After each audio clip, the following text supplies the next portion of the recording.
Our coverage tonight begins in the nation's capital, Abuja, where the House of Representatives on Tuesday held the second edition of its sectoral debates dialogue. Billed for the financial sector, it featured key stakeholders, including the Minister of Finance and Coordinating Minister of the Economy, the Minister of Budget and Economic Planning, the Governor of the Central Bank of Nigeria, and the Chairman of the Federal Inland Revenue. Perpetua Fasobi Peter has more. At a dialogue session between Nigeria's economic management team and members of the House of Representatives, the CBN Governor Olayemi Cardoso, the Minister of Finance and Coordinating Minister of the Economy Wale Edun, and the Minister of Budget and Economic Planning Abubakar Atiku Bagudu averred that the current reforms being undertaken by the President Bola Ahmed Tinubu's administration are geared towards achieving sustainable economic growth. What is happening in our country is akin to somebody visiting a reconstruction site. Eventually, we are very clear that we are on the right track. Inflationary pressures are expected to decline in 2024 due to the CBN's inflationary targeting policy, aiming to rein in inflation to 21.4%, aided by improved agricultural productivity and easing global supply chain pressures. To address exchange rate volatility, a comprehensive strategy has been initiated to enhance liquidity in the forex markets, and I made reference to the outcome of that earlier. As at yesterday, the volume of transactions on our market was over $800 million.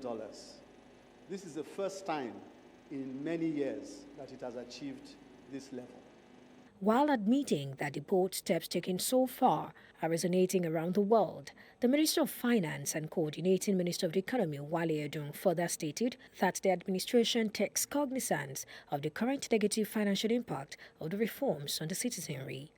Even though there will be dust as we turn Nigeria into a building site through massive intervention in the housing sector, there will be, at every opportunity possible, further intervention on behalf of the poor, on behalf of the vulnerable, to assist with the cost of living rise, which is an inevitable result of having waited so long before we, as we heard earlier, turn the corner. As a closing remark, the minister urged Nigerians to remain patient as the administration seeks to steer the nation's economy in the right direction. Let us be confident, let us be calm, let us be assured that Nigeria has turned the corner in terms of its economic management, and the way forward is up. And at the same time, the poor and the vulnerable will be assisted at every turn. Beyond rhetoric, Nigerians crave a tangible rise in their living standards. The economic team must adopt an agile approach, regularly reviewing and adapting policies to guarantee that promised prosperity arrives swiftly and effectively. In Lagos, for News Central, I am Perpetua Fasobi Peter. To join the conversation, I have financial analyst Mokhtar Mohammed. Thank you very much for sharing your time with us. What measures or policy changes were discussed that are likely to affect the cost of living and overall economic well-being of the average Nigerian citizen? I think, Felicity, I think maybe they are living. I mean, I've not seen any policy they've done thus far that has brought succor to the Nigerian people, and which I think the minister admitted there that he knows that times are hard and people are not yet feeling the impact, that it will take some time. So for me, I don't think they brought any policy that are really impacted.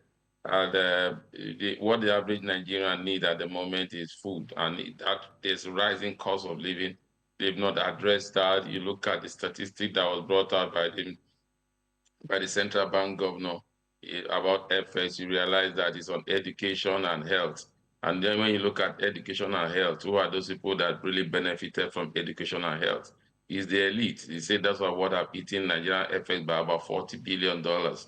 Is the elite. So I think the governments have not really come. They seem to be talking right, and we are not seeing those results yet. And I keep saying it: talk is cheap. You can talk right, but you need to bring up policy to match up your actions. I don't know a whole lot about the economy, but I do know from what he said that it's like an inevitable curve that the country has to go through in order for it to emerge from the economic crisis. I mean, dialogue needs to happen. They have had dialogue. What would be some of the potential implication for investors, businesses, and the general economic climate in Nigeria? Well, he said that the investors are coming, and hopefully they should come. We are waiting. When the investors start coming, in the first place, we know that investors are around the equity market. So hopefully by January, in the first quarter, we'll have the reports about the equity market. We know whether the investors are really coming. He said for the first time, we have about 800 million transaction in the autonomous foreign exchange market, $800 million. And that has not brought down the exchange rate as it stands. The exchange rate is still hovering between 1,400 in the official market. So I think this present government seems to be, the more you see, the less you understand. So hopefully, like I said, talk is cheap. They seems to be talking, saying the right thing, but they should match their talk with action. Let's begin to see results. Let the common man have food. At this moment, from information I gathered, they are meeting in the presidential villa presently on food security with the Presidential Committee on Food Security. And I think that is a decision, as a good decision they have taken, because there is hunger in the land. They should not go from the reality. There is a lot of hunger in the land, and you need to address that even before you begin to tell us, oh, infrastructure, oh, housing. It's only the man that is alive that can stay in a house. Fair enough. Then again, they're making efforts to communicate. Would you rate them as regards transparency in trying to communicate the difficulty that they're encountering and how they are working to improve the situation? If you also are to give maybe a time frame, would you say we should see a definitive turn in the next 4 months? 6 months? What would be a time frame you would give? Yeah, if you talk about communication, I think they've been very open. They've said it the way it is. You have to give it to them. They've told us about the challenges that we are facing in the FX market. I think you have to give that to them. And they've told us the challenges in terms of inflation, and which the CBN governor has said that they are going to address. The World Bank said that inflation will come down by 20 to 23%. They are saying 21%. I still think we get to 21% is very good. For the timeline, I think we should, I've said it last year on one of your programs, I think we still give them time. I'm looking at the first quarter of this year, and we'll see a little bit of stability, especially in the FX market. For me, if you can stabilize the FX market, then you begin to attract the investors, and Nigeria and the diaspora begin to remit back as they normally do through the official channel, and you now begin to get liquidity in the FX market. I think that will drive down the exchange rate. Once there's exchange rate stability, I can tell you we attract a lot of investors into Nigeria. So for a timeline, I think we should give them before the end of the first quarter, and then we'll begin to see some results based on the policy that I have said. Hopefully, this policy comes on stream and work out fine. All right, before I let you go, I need to ask this question. Though I personally don't see it, I'm sure a lot of Nigerians will argue to the contrary. The CBN governor is saying that the nation's economy is now better than it was when President Bola Tinubu took over from Muhammadu Buhari on May 29, 2023. You are an economist. You have a better grasp of what's going on with the sector. What is your assessment? Is he correct? Well, I think, Felicity, you are supposed to know better than me. That is not fair. You go to the market. But let me say it. In terms of policies, if he's talking about policy, like removal of subsidy, floating of the exchange rate, removal of subsidy, we've seen that the federation, the 3 tiers of government are beginning to earn more. But again, that more they are earning is not translating to development in the states and local government yet. I must come to that, but they are earning more now. If you talked about floating of the naira, and that means our foreign reserve is not being used to defend the currency. But again, we've not earned much from crude oil sale or attracting foreign portfolio investors, which could take some time. When you look at some of the policies, I think there are good policies that will take time for us to begin to see the results. But in terms of saying, oh, their policy are working now and Nigeria economy is better than what it was when they came in, I don't agree with that, because when they came in, the exchange rate was hovering between, even at that time, we're shouting it was about 550. Today, the exchange is about 1,400. So how better is it? Price of goods and services have gone up by 43, by almost 50% since they came into power. Since they came into power, they have reviewed custom duty from a low of about 400 and they got it at 450. They have hiked it to about 1,300. So how have that helped the economy? So that what it means that the cost of goods that comes into the port increased by about 42%. So if you tell me, I don't totally agree with that. In terms of policy, I agree that the policy may in the long run bring some results. But in terms of saying that the economy is better than what we met before, no, I don't agree. I think it's a far cry. News Central owes the viewer informed views, and yours is one. We appreciate your time and the insights you provide for us. Thank you for having me. To security matters now, the Senate has stated that it would grill the service chiefs on Wednesday and Thursday over the state of insecurity in the country. This was disclosed on Tuesday by Senator Tokunbo Abiru, while announcing the postponement of the interface between the Senate Committee on Banking, Insurance and Other Financial Institutions from Tuesday to Friday this week. Abiru, who is the chairman of the committee, told journalists that the planned interface with the CBN governor, Olayemi Cardoso, was shifted to Friday since Wednesday and Thursday have been slated for the grilling of the service chiefs. The Senate had, by its resolution on Tuesday last week, summoned the service chiefs to appear before it at plenary for required explanations on the worsening security situation in the country. Staying with security matters, experts in Nigeria have called for a change of strategy in tackling insecurity in the northeast and northwest regions. This is as they converged in the nation's capital, Abuja, to review the escalating insecurity situation in both regions, including the causative factors of the violence being witnessed, with a view to recommending proactive solutions. My colleague Amadin Uyi reports. In the last few years, Nigeria has suffered tremendously from insecurity challenges. Despite trillions spent to tackle the menace, its resilience has overwhelmed government and security agencies, with citizens bearing the brunt of the crisis. With this in mind, stakeholders have converged on Nigeria's capital, Abuja, to review the current insecurity situation, making a comparison of events in the northeast and northwest region of the country. The essence of this gathering really is to ensure peer learning between the northwest and the northeast. There's quite a lot of initiatives that have happened in the northeast in terms of managing violence, injustice, and criminality.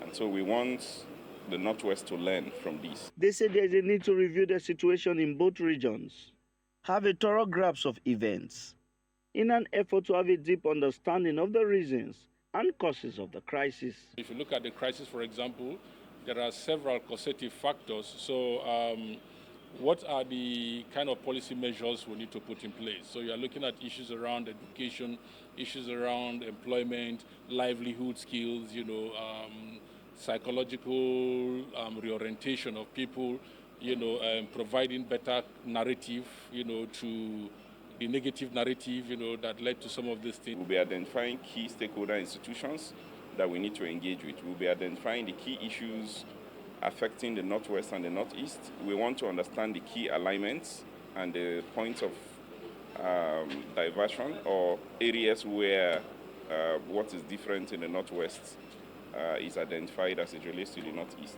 Some of these people, particularly those we call the bandits, have their own feelings that are genuine. There were quite a number of them that were forced into what they are doing by the operations of the Nigerian state, particularly the Nigerian security agencies. They also assure that the new measures aimed at tackling the challenges will be recommended to help government take proactive steps to end the escalating violence both on the field and at the policy level. We need to think differently. We need to become much more creative, much more innovative to end this thing. We can't continue to do business as usual.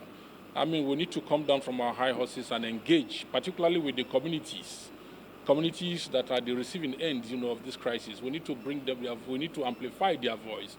We don't want to continue to talk about the problem. We want to identify what policy changes can happen and what key stakeholders can do in addressing them. We are pulling together all the policy recommendations that have come from most of the high-level engagements we have had. So it's not just a talk shop. We really need to sit down and study this phenomenon we call banditry or insecurity in the Northwest very closely, very keenly, with an interest of addressing the issue holistically and completely. In Abuja for News Central, I am Amadin Uyi. Nearly 2 months ago, security operatives apprehended the vessel MT Kali for illegal oil deal. Again, operatives of Tantita Security Service, in conjunction with other security personnel, have arrested another vessel loaded with 88,000 liters of crude oil in Sangana, Bayelsa State. Addressing newsmen at the Oparosa Wari, southwest local government area of Delta State, an operative of Tantita Security Service said the arrest of the vessel with 16 crew members on board, while 3 persons escaped, was possible in conjunction with the Navy, Army, and other security agencies. A few weeks ago, we were here together, and the CDS gave very strict instructions on dealing with the scourge of crude oil theft. And what we can see here today is as a result of that instruction and order he gave, which was also heavily supported by the Chief of Naval Staff, who immediately put his men into very, very supportive roles, and that brought this ship called the Harbor Spirit. As always, investigation has ceased. Chief of Naval Staff has met with stakeholders in the nation's maritime sector, including those in the oil and gas industry, over challenges affecting the nation's petroleum sector. The Naval Chief, while speaking to those in attendance, said there is a need to increase oil output as it has the ability to solve a myriad of challenges affecting the country. He says that the meeting will help assess challenges affecting operators and review shortcomings in the Navy's operations aimed at tackling maritime crime. Our economy is an oil-dependent economy, and if we can produce enough oil, then we'll have enough resources to shore up all the gaps we have in the economy. And once we cannot produce enough oil, the problem of unemployment, devaluation of the naira, and all this, what we are seeing today, they are all linked to oil production one way or the other. So this meeting is a strategic engagement for us to be able to assess what we are not doing well in order to be able to plug those gaps, to be able to provide an enabling environment for the stakeholders in the industry to be able to do their utmost to produce maximally as is required. Challenges that will come to the table include what we see from our side in terms of pipeline vandalism and the like. This meeting will further help us reinforce all of the good things that we've been able to collaboratively achieve. So I'm looking forward to a time when we'll have candid discussions about the gains and also the opportunities. The suspension of commercial flights from the Niger Republic to Nigeria and from Nigeria to its northern neighboring country has been renewed by the federal government. The move is in compliance with a resolution by the Economic Community of West African States, ECOWAS, put forth the resolution, I beg your pardon, in response to the events in Niger on July 26, 2023, when the democratically elected president, Mohamed Bazoum, was ousted in a coup and replaced by the military junta led by General Abdurrahmani Chiani. This directive was contained in a letter titled ECOWAS Restriction on the Republic of Nigeria from the Nigerian Airspace Management Agency, Aeronautical Information Services, dated February 2, 2024, and signed by the Director of Air Traffic Service, Tayo John, on behalf of the agency's Managing Director and Chief Executive. Let's explore this conversation with the help of a public affairs analyst, Jide Ojo. Thank you very much, Jide, for giving us your time. Please help us put this in context. How expansive is ECOWAS resolution on Niger? Does this move indicate the beginnings of the feared escalation of the crisis? Felicity, you are spot on. Definitely, this shows that the Cold War between Niger Republic and Nigeria is yet to be over. And where two elephants fight, the grass is always the one to suffer. Recall that about last week, Burkina Faso, Mali, and Niger actually said they are also leaving ECOWAS. So I understand that under this kind of arrangement, when these three countries said they are no longer a member of ECOWAS, Nigeria cannot unilaterally decide to go and lift this flight embargo. And what the implication of that is very grave.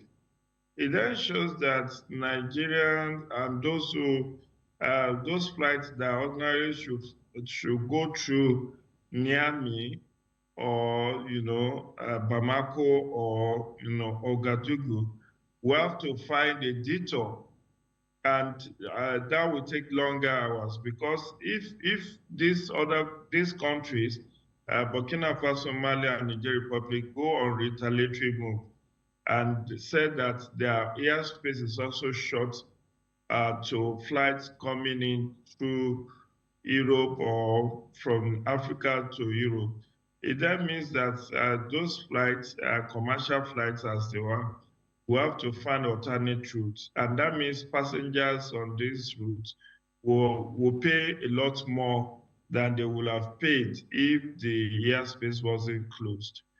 To me, what this signpost is the need to urgently resolve this impasse. This is having very negative impact on not only diplomatic relationship, but also economic and trade relationship between Nigeria and Niger Republic. We've lost so many billions of dollars in terms of trade, and that tell you that ECOWAS need to actually have another look at its policy, because these hunters in these three countries of Burkina Faso, Mali, and Niger are not ready to back down. They have already told you that they are no longer a member of ECOWAS, even though the protocol said they have to give 1 year notice. And under this kind of intransigence, you now have a scenario that innocent citizens of these countries are being made to suffer untold hardship, and there's a huge economic loss on the part of both Niger Republic and Nigeria. Okay, how long do you think this suspension will last, considering there doesn't seem to be an improvement in the domestic political situation in Niger Republic? I wish I knew how long it will last. You are trying to make me Nostradamus, the man who knows tomorrow. I do not know tomorrow. I'm not a prophet, I'm not a seer. And already this is taking longer than expected to resolve. But what should not be given up on is issue of diplomacy, dialogue, advocacy.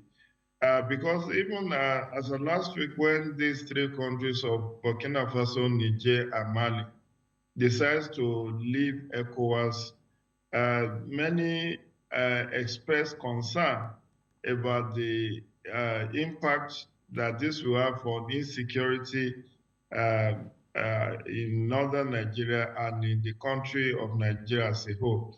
Because these three countries happens to be a buffer between the Sahel region and then the West African sub-region. And when you don't have cooperation, already Niger Republic has even asked France to leave their country, including closing down its diplomatic the embassy in Niamey.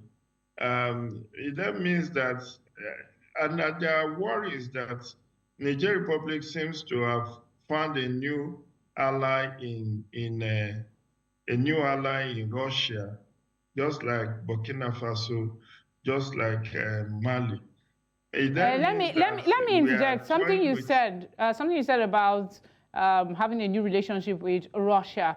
What worries you, or what are your fears in that regard, that this disagreement and this crisis will open the road for these foreign bodies who have been looking for inroads into these African countries to reestablish themselves and thwart whatever efforts might have been made towards growth in the last decade?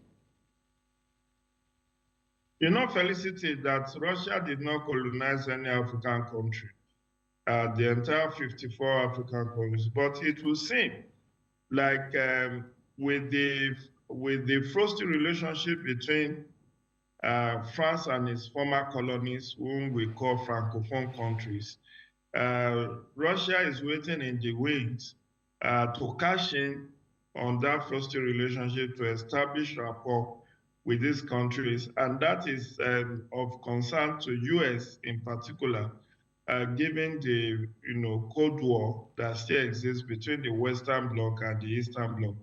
And of course, you saw the war between Ukraine and Russia, where the whole essence of why America and Europe is investing billions of dollars in the war in Ukraine is to forestall Russia's expansionism agenda. And while that war is raging, Russia is already in Africa looking for where they can perch, or where with time they want to have a kind of neo-colonialism. And remember, the Wagner Group has been working as mercenaries for many African countries that are in conflict. And we know what the costly relationship between the Wagner Group and the Russian government, although the leader of the Wagner Group eventually overreached himself and was taken out. But what all of this portends for Africa is that we are still largely dependent on whether the Western Bloc or Eastern Bloc. And definitely this internal wrangling and this crisis does not help our cause in any way. I guess we'll have to leave it there. Sorry to interrupt. It does not. It does not. It does not. Because what we need in Africa is a united front to confront our common enemy.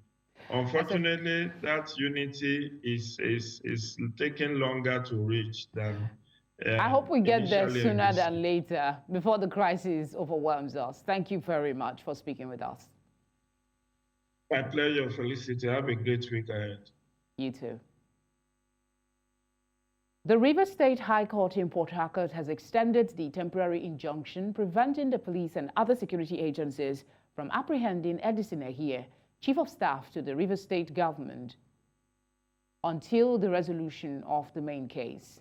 Justice Sika Aprioku issued the directive in response to complaints from Ehie's attorney, Damian Okoro. Okoro expressed concern that despite the interim injunction served on the police, they had proceeded to declare his client wanted. Aprioku, who also ruled on the application for extension of time by respondent lawyer Celestine Dixon, gave 3 days extension for the lawyer to respond to the process and 2 days for the applicant to file his reply. He adjourned the matter till the 15th of February 2024 to begin hearing of the substantive suit. Let's go now to Kogi State, where the government has raised the alarm over what it described as a desperate attempt by criminals masquerading as politicians to tarnish the image of the immediate past governor of Kogi State, Yahaya Bello, for selfish reasons through the Economic and Financial Crimes Commission. According to the government, the EFCC, in an amended charge, accused the former governor of diverting Kogi State government funds in September 2015, 4 months before he assumed the position of a governor. Commissioner for Information in the state, Kinsley Fowle, in a statement said, it is not only laughable, but portrayed the EFCC as an agency infested with persons whose intents disagree with the noble intention of Mr. President to defeat corruption in the country. The senator-elect for Plateau North Senatorial District, Pam Moatcon, has called on all political parties in the state to join hands with him to deliver the dividend of democracy to the people.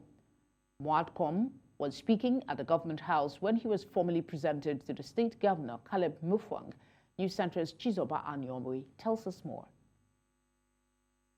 2 days to the rerun elections, it was clear that the PDP will not be on the ballot papers in Plateau State. At that point, it seemed like the APC, which was by far the strongest opposition party in the state, was going home with victory without challenge. But from the election morning till the results began to emerge, it was clear that the PDP had a different plan.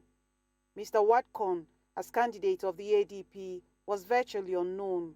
He says this is the first election he will be contesting in. I'm not worthy to be here, but by God's divine intervention, I found myself here. Beautifully, everything has gone to God's will, that today I'm standing as an elected senator of the Federal Republic of Nigeria. Through all of your support, prayers, wisdom, that I will do something that you feel I will do, that by God's grace, I will do this. This is the time that all of us in Plateau State should look beyond themselves and let's wait for God's time. His counterpart, heading to the House of Representatives, contested on the platform of the Labour Party. He is convinced that the support of Plateau people will open more doors of development in the state. I am there for Plateau. I am there for the future and for the prospect and for the growth of Plateau. My sole reason, my cardinal reason, my only reason of being in the National Assembly is Plateau. I will keep that to heart and I will do my best to defend that. Encouraging them to be conscious of the importance of their new seats, Governor Caleb Mufwang said the interest of Plateau State is paramount. Beyond your expectation, Plateau people rose in your support. I'm sure if you were to go around and begin to thank people, you can't finish. And the only way you can thank the people of Plateau State is to go into the green chamber and the red chamber and work for their interests. The state chairman of the PDP, Chris Hassan, says he is impressed that the people of Plateau made the best choice at the polls. In Jos for News Central, I am Chizoba Anyomwe. The Archbishop, Metropolitan and Primate of the Anglican Church in Nigeria, Most Reverend Henry Ndukuba, has said the church would continue to stand against any doctrine that promote gay, homosexuality, lesbianism, and others it described as unholy doctrine to undermine God's ordained plans for his children. The primate stated this when he led the church standing committee on a courtesy visit to the Delta State Governor, Sheriff Eborewori, at the government house in Asaba. News Center's correspondent, Austin Azu, tells us more. The leader of the Anglican denomination in Nigeria said the leadership of the Anglican Church was in Delta for a spiritual program where the challenges of the nation will be tabled before God, and gave assurance that it would positively enrich the states. The primate, who assured the governor of the support and prayers of the church in advancing his moral agenda, said the Anglican Church in Nigeria would continue to stand against any doctrine to undermine God's ordained plans for man and woman in holy matrimony. And you will know that under Bishop Akiola, Peter Akiola, this Church of Nigeria stood against the modern heresy of revisionism and promotion of cultures and practices that are contrary to the Word of God, especially in the promotion of what is becoming the vogue in our day, homosexuality, lesbianism, and other modern heresies and lifestyles that are contrary to the Word of God. Governor Oborevwori had called on the church not to relent in praying for God's enduring peace, security, and development across Nigeria. The governor also thanked the delegation for the visit and commended the Anglican Church for praying for him during electioneering campaign. As a government, we believe in the role of the church as the conscience of the nation that can speak the truth to power. And that's what you are there for. You are there for. Continue to stand for us. Continue to pray for this nation. We are having challenges all over. So it is not man that can solve it. God will use people to solve it. The prayers will continue to work for us. So that there will be security, there will be peace, there will be unity in this nation. It is your duty to continue to do that for us as in government, for us to govern very well. The Church of Nigeria is currently in Delta State for the Standing Committee meeting and 45th anniversary celebration of the Church of Nigeria. In Asaba for News Central, I'm Austin Azu. As the world commemorates the International Day of Zero Tolerance for Female Genital Mutilation, Nigeria must join in the fight to end this nuisance in the country with the theme, Her Voice, Her Future. The government, non-governmental organizations, faith-based organizations and communities must lend their voice to making sure they protect the sexuality of young girls and women. In 2012, the UN General Assembly designated February 6th as the International Day of Zero Tolerance for Female Genital Mutilation, aiming to amplify and direct their efforts to eliminate the practice. According to the UN, despite this, in 2024, nearly 4.4 million girls, or more than 12,000 each day, are at risk of FGM around the world. To further discuss the significance of this day, I'm joined by Program Officer, Gender Justice, Musa Yaradua Foundation, Nafisa Atiku. Nafisa, thank you for giving us your time. Do we still have cases of FGM in Nigeria, and what is the current level of prevalence? Hi, so thank you so much for inviting me. I'm as shocked as you are that we still have, a very, very significant rate of FGM in Nigeria. It's appalling, right? And you think that this is something that should have, been eroded or should have been reduced drastically, due to the advent of education and technology that is bringing knowledge to the urban and the rural areas. But however, it still does happen. And the reason why these things still happen is because of the medicalization of FGM in some certain parts of the country, such as the Southeast and the Southwest. What do I mean by medicalization of FGM? It is basically when trained medical professionals actually do perform FGM on girls, which they are not supposed to do, which is not supposed to happen for reasons obviously based on social cultural norms and etc. Is this a waning in the awareness that's been created? Do we need further awareness? And what is this with these, trained medical professionals taking part in this exercise? What is being done to check this? Okay, so definitely there needs to be a lot of awareness. There has been a certain level of awareness that has happened, right, for President Goodluck Jonathan to sign into law the Violence Against Persons Act, which also prohibits FGM. In fact, the penalty under the law is about 2 years imprisonment and a fine of 100,000. But is that being implemented, especially by the states? No. So first of all, the penalty is there, but it's not being put out and it's not being implemented by the government that is supposed to be doing that. And then the awareness is still very low. At a point in time, it was at an all-time high, and everyone knew what FGM was and why it shouldn't be done. But still, because of the social norms that try to propagate these issues, saying that if you do it, the girl remains chastity, she remains clean, and several different things. She makes her attractive, or better. It makes her more attractive to be given in marriage and other different things. These issues still, persist. And, the funny part about it is because it's such a sensitive conversation, right? It's done on girls, and then they grow up to not exactly understand what's happening to them. So there's not a lot of amplification of the disastrous effects of FGM that it has on girls and then women as they grow up, to the bleeding, to the problems, urination, to the cysts that eventually develop there, to the issues of newborn birth, when eventually they have to give birth to their children. Or do we want to talk about the impacts on their own sexual lives when they do, want to get married and get into and start having a family? These are things that are really not talked about. These are things that we haven't exactly found a way to communicate to the people that are still perpetrating this sort of crimes, that this is not good. These are the effects that it has on these young women. What ways? I'm sorry to interject. We're time pressed. What ways can we improve the awareness, because more people need to know about this?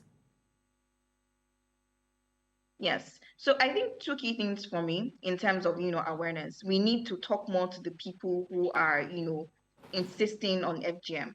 And when I say we need to talk more to the people, you don't need to talk. I'm not saying that some people in the urban areas don't, insist on FGM on their own words, but there's a prevalence and there's a high level of prevalence, especially in the rural areas, in places where technology and education are not easily accessible to them. That's where a lot of the sensitization and awareness needs to happen, not just by sending it through mobile phones, but in a way that they understand. At the primary healthcare centers, how are we talking to these people? It will shock you that even some of the medical personnel themselves need a level of awareness on why FGM should not be done. Because I feel strongly that the medicalization of this particular incident is one of the key reasons why it's still being propagated across the country.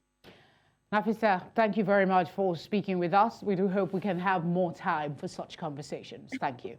All right. Thank you. That's all we have for you tonight. But before we go, let's take another look at some of the big stories. Senate is to grill service chiefs on Wednesday over rising insecurity. Ministers of Finance, Budget and Planning, CBN Governor have appeared before Senate over economic hardship. We also brought you news that the Rivers State Court has extended order barring police from arresting former Speaker Edison Ehia. Do send your eyewitness report to the number showing now on your screen. You can also follow us on social media at News Central TV. We're live on DSTV channel 422, Star Times channel 274, Avo TV, and on YouTube. As always, thank you very much for your kind company. Have a good night.